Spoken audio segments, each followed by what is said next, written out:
ओम नमः शुद्धेभ्यः। ओम नमः शुद्धेभ्यः। अहिंसा परमो धर्म की। आचार्य गुरुवर श्री कुंद कुंद भगवान की। आचार्य गुरुवर श्री ज्ञान सागर मुनि महाराज की। बोले आचार्य गुरुदेव की। उच्च मुनि संघ की।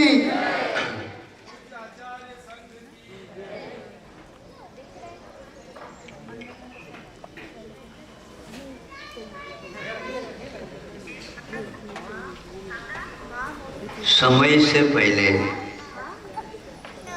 आज का युग कुछ फल चखना चाहता।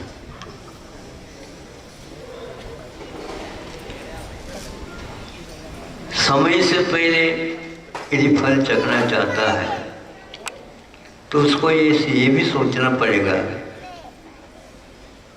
कि वह फल स्वादिष्ट है क्या नहीं।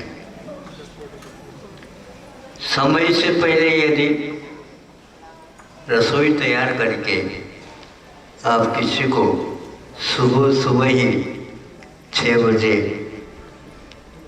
बुलवा के लिए गए, आपके लिए बहुत स्वादिष्ट हम आहार बनाए, आपको चलना और अभी चलना। वो कहता आप बहुत अच्छे मेरे विषय में सोच रहे हैं, लेकिन मुख्य बिंदु नहीं सोच पाए। कैसे नहीं सोच पाए? अभी अभी चलना, मैं अभी भी चल तो सकता हूँ, लेकिन समय से पहले आप कितने भी स्वादिष्ट खिलाओ, वो मेरे लिए पाचक नहीं बनेगा। आप बहुत दयालु हैं, वात्सल्य धन की धनी है, लेकिन थोड़े से सोच करके आप बोलिए। मुझे पेट भरा भोजन कराना चाहते हैं और एक प्रकार से पुष्टि के लिए करना चाहते हैं, तो मैं 10 बजे तक दूसरा कोई काम करूं आपके यहाँ, फिर बाद में मुझे आप बुलाएंगे तो पूरी आपकी मनोभावना को मैं देखूंगा। नहीं फिर तब तक तो वह जो पका हुआ है तो 10 बजे तक उसका ठंडा भी हो जाएगा, स्वाद भी ठीक नहीं रहेगा, और हम चूल्हे के ऊपर भी रख दें तो वह एक प्रकार से दुपकवाहार हो जाएगा, ये ठीक नहीं रहेगा। तो उन्होंने कहा एक तो आपने जल्दी रसोई बना दी, ये ठीक नहीं थी। रसोई तैयार हो, थोड़े समय के लिए तो उसको वहीं पर सेगड़ी पर अथवा सेगड़ी के पास चूल्हे पर अथवा उसी के पास राख में रखा करते हैं, गरमाश उसका बना रहे और उसमें से निकाल करके दिया जाता है। नहीं तो आज का तो जमाना बनाने की नहीं, बनी बनी आठी है, इसलिए तो गड़बड़ी होती है। नहीं समझी, बनी हुई कब की है ये भी पता है ही नहीं, और फास्ट फूड के नाम से वो खूब बिक रहा है। समझ रहे हो? यह संग्रह करके भोजन नहीं रखा जाता है। धान का कथंचित 1 साल के लिए संग्रह हो सकता है। यह नीति भूलना नहीं चाहिए। इसलिए वह कितना भी परिपक्व क्यों ना हो, आपके लिए हानिकारक होगा।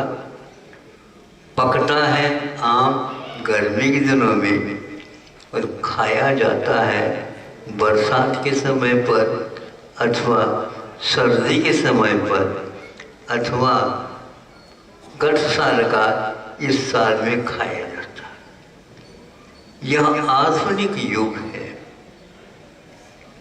लेकिन ये ध्यान रखना इसके क्या परिणाम बुरे निकल रहे हैं ये नहीं मालूम नहीं। एक वैज्ञानिक लेख पढ़ा था, उसमें कहा जिस प्रकार आपको कैंसर होता है उसी प्रकार सेब के फल में भी कैंसर होता है। हाँ, आम में भी होगा, क्यों नहीं होगा? आम तो से जितने भी फल है अपने समय को लांघ लिया तो उसका परिणाम न। हमारे यहाँ वर्षों पूर्व ने अनादिकाल पहले से सूत्र लिखा हुआ है, वर्षना परिणाम क्रिया परत्वा परत्विच कस्य कालस्य अनुग्रह। ये काल का अनुग्रह है कि वर्षना करना, पर पास, अपर दूर, आदि आदि। यह है पास निकट आदि आदि जो कुछ भी विशेषण या ज्ञान होता है ये बता रहा है वह सेव फल में परिवर्तन प्रतिक्षण हो रहा है।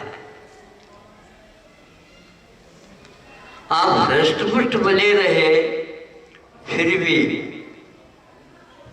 वृद्धावस्था में तो आपको वृद्ध ही कहा जाएगा। उससे पहले भी यदि मानव परिवर्तन होता है तो ज्ञान वृद्ध भी कहा जा सकता है, लेकिन वयोवृद्ध नहीं कहा जाता। वयोवृद्ध तो कहा नहीं जाएगा, इसलिए आप स्पष्ट दिखने में आ रहा है। तो वह बचपन में भी आप वयोवृद्ध नहीं हो सकते, उसी प्रकार यह है। किंतु आज युग को वही पसंद है जो अहित है, जिसमें अहित है। अब तो तैयार हो जाओ। नहीं, हम समय से पहले नहीं जाएंगे और समय बहुत होने के उपरांत भी नहीं जाएंगे। दोनों बातें हैं। इस समय के अनुकूल चाहे गृहस्थाश्रम हो चाहे श्रवणावस्था हो। श्रवणावस्था तो इसमें आकुलता नहीं करेगा वो, लेकिन गृहस्थ कुछ आकुलता कर सकता है, लेकिन वह आकुलता उसके लिए निराकुल बैठने नहीं देगा। हाँ, वह बचेगा नहीं। और आज ये हो रहा, आपको जो कोई भी बात बनी रहती उसको पहले तैयार करके रख दिया जाता है फ्रिज में, तो आपका जीवन फ्रिजमय बन गया है। बिल्कुल उसका परिणाम आपको आज एक 8-10 महीने में अच्छे ढंग से सुनने को मिला। कल एक व्यक्ति ने इसको सुनाया था, वो आपके सामने रखना चाहता हूँ। बहुत सारी बातें इन 8-10 महीने में हमें सुनने को मिली, उसमें 10-11 बातें तो बहुत अच्छी। एक तो बहुत अच्छी है कि हम फास्ट फूड के बिना भी जी सकते, रह सकते हैं अच्छे ढंग से। अब बच्चे से लेकर के बूढ़ों तक उसके नाम सुनते ही अरे लाओ नहीं, उसको फास्ट फूड नहीं, फास्ट फूड खाओ। जो अतीत में बनाया जाता था, अच्छे ढंग से बनाया जाता था, स्वादिष्ट भी रहता था, किंतु वह अपनी सीमा से बाहर नहीं जाता था। मर्यादित आहार ही आपके लिए पाचक, स्वादिष्ट और वह हृष्ट-पुष्ट बनाने वाला होता है। भोजनों के सर्वे करके विश्व में लाने का प्रयास किया। इन्हीं दिनों में सभी देशों के भिन्न भिन्न जो व्यंजन, भिन्न भिन्न भोजन होते हैं, उस सब की तुलना कर दी गई और वैद्य और डॉक्टरों के माध्यम से यह समीक्षा सामने आई। भिन्न भिन्न देशों के सब जो अच्छे प्रिय अपने अपने भोजन को बताने वाले सब पीछे होते चले जा रहे हैं और उसमें भारत का नाम भी नहीं आ रहा है। अब इसलिए नहीं आएगा जब अंत में उसका नाम रह जाएगा अपने आप ही। उन्होंने कहा यदि बहुत गुणकारी भोजन बनता है तो भारत में बनता है, और वह है दाल भात।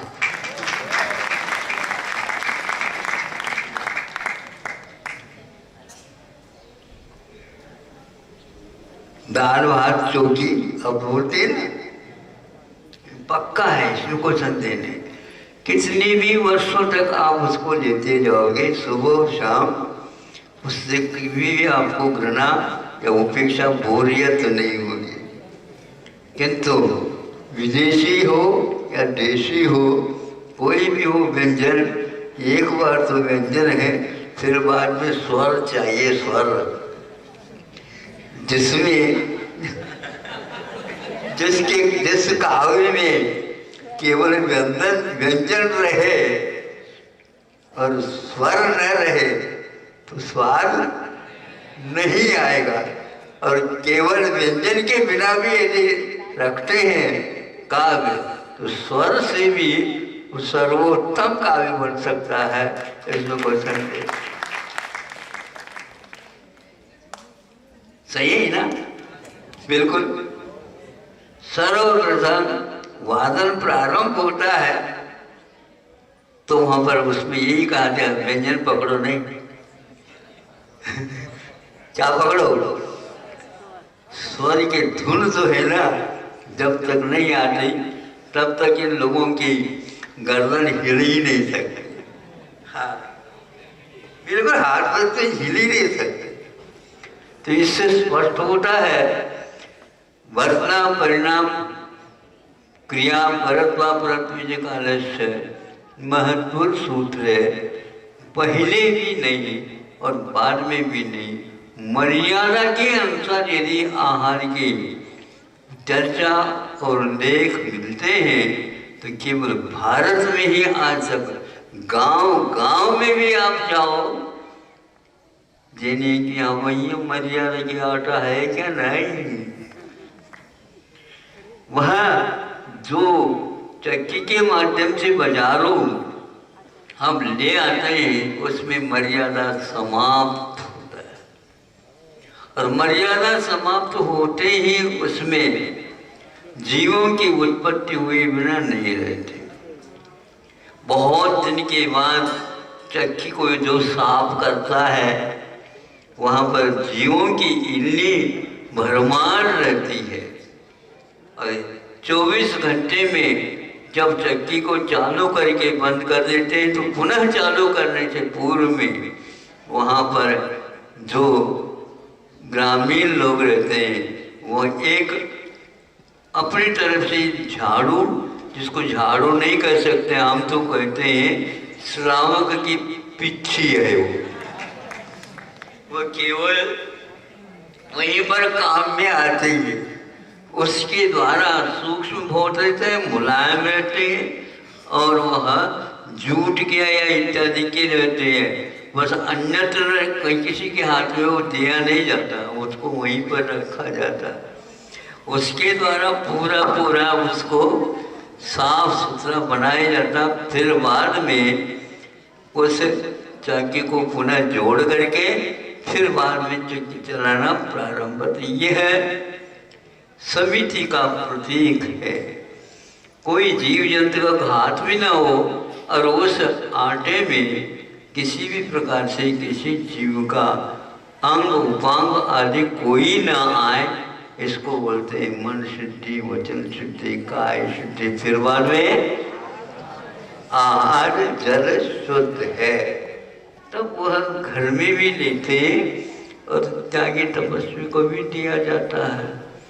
इसलिए आज आप लोग इन सबसे मर्यादाओं से दूर उठने से आपके भेंट के लिए 9 मिनट तक लगातार कोरोना जो है एक प्रकार से भोजन करा रही है। अब अपने आप ही कैसे खाना चाहिए, कैसा उठना चाहिए, कहाँ पर जाना चाहिए, कैसे बैठने चाहिए, आपके लिए व्यवस्था एक पाटे की बनाई गई है वहाँ पर। गोल गोल पाटा, उसके ऊपर आप बैठिए और दूरी बनाए रखिए, दूरी अवश्य में आप पालन करिए, जरूरी है इसकी। अब समझ में आ रहा है, इसलिए आपको इतना ही कहना चाहता हूँ, समय से पहले नहीं, आप थोड़ी सी प्रतीक्षा करिए।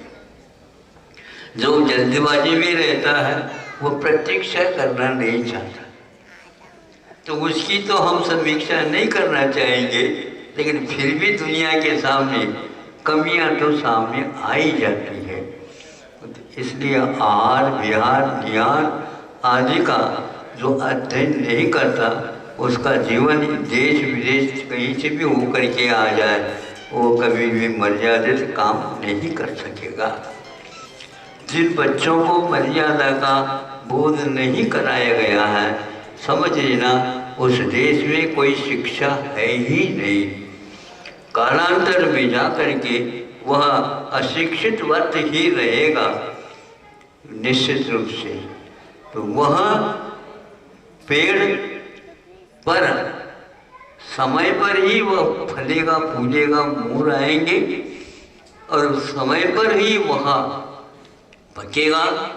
फिर इसके उपरांत डाल से गिरने का गिरता है, अपने आप पक करके उसको शुक्ल लेशा के धनी सेवन करता, बाकी जितने भी हैं सब कुलेशा से युक्त हो करके उनका जीवन बर्बाद में हो जाता है। इसलिए 3 शुभ लेशाएं और 3 अशुभ लेशाएं मानी गई हैं। कृष्ण नील का मोतिया अशुभ माने जाते हैं, तो मर्यादा तोड़ दे तो अशुभ लेशा ही होगी, इसमें कोई संदेह नहीं है। तो आप लोगों से कहना है कि हम अपने जीवन को संयत बनाएं, मर्यादित बनाएं और विवेक के साथ इस जीवन के रहस्य को समझने का प्रयास करें। क्या हेय है, क्या उपादेय है, क्या ज्ञेय है और क्या ध्येय है, ये बहुत महत्वपूर्ण वस्तु है। इन 4 में मोक्ष मार्ग समेटता है। मोक्ष मार्ग के वर्णन इन 4 के माध्यम से हम विस्तार सहित भी कर सकते हैं और संक्षेप से भी कह सकते हैं और समझ सकते हैं। बच्चों को संक्षेप से ही करते करते करते ले आते हैं और फिर बाद में अंतिम उपाधि को प्राप्त करता है ध्येय बना करके। ध्येय मेरे जीवन का लक्ष्य क्या है, ये समझाया जाता था हमें। संस्कृत शब्द है लेकिन बहुत महत्वपूर्ण है। लेकिन ज्ञेय और हेय अथवा ज्ञेय ज्ञायक, ये बहुत महत्वपूर्ण शब्द हैं जो हमारे लिए मार्ग में भी और मंजिल में भी काम में आते रहते हैं। मंजिल में कैसे काम में आते हैं, तो उसको छोड़ करके वह दूसरे की ओर जाता ही नहीं। अपना जो उपाधि का लाभ होने के उपरांत वह उसी में रह जाता है। ऐसा हमारा जीवन सुखमय शांतिमय बन सकता है, बनता है। काल से पहले कभी भी किसी भी जीव का अथवा किसी भी खाने योग्य पदार्थ का सेवन नहीं करना चाहिए, क्योंकि वह शुद्ध होते हुए भी अशुद्धि का ही काम करेगा, विकृति का ही काम करेगा। और स्वादिष्ट भोजन है और वो कहता मुझे प्यास बहुत लगी है, भैया अभी पानी तो हम नहीं दे सकते आपको। ये कैसे आप निमंत्रण दे दिया आपने? निमंत्रण दिया हमने आहार के लिए, नहीं समझे? हमने पहले आहार के लिए निमंत्रण दिया, अच्छे ढंग से हम भोजन कराएंगे, फिर बाद में आपके लिए यहाँ पर गिलास रखा है, लोटा रखा है और पी लो। लेकिन उसको भी हम ज़्यादा नहीं पीने देंगे। हाँ, पहले तो आपको भोजन करना हो। तो इसी प्रकार जीवन का स्वाद तो है तभी आता है जब हम मर्यादित और संयत हो करके उसका सेवन करेंगे। आज दिनों दिन सब कुछ छोड़ा जा रहा है। यही केवल प्रणाली छोटी सी बता कर मैं बंद कर देना चाहता हूँ कि हे क्या उपाधि का इसके बारे में जान तो लेते हैं, लेकिन हे के त्याग के बिना उपाधि का स्वाद तो लेना चाह रहा है, ऐसे व्यक्ति भी आज इस युग में हो रहे हैं, नहीं समझे। और वो ऐसे स्वाध्याय करते हैं, वो है कि वो देखते ही नहीं, तो पहले से अपने से दूर है, पृथक है, तो हम तो अपने आप में रह रहे हैं, तो यह वो कभी भी रह नहीं पाएंगे। रहेंगे तो वो विकृति में, संस्कृति अथवा प्रकृति में नहीं आ पाएंगे वो लोग। इसलिए हमारा कहना है, हे को हे जान करके हे को जब तक त्याग नहीं करेंगे, उपाधि का मुख 3 काल में देखने को उपलब्ध नहीं होगा।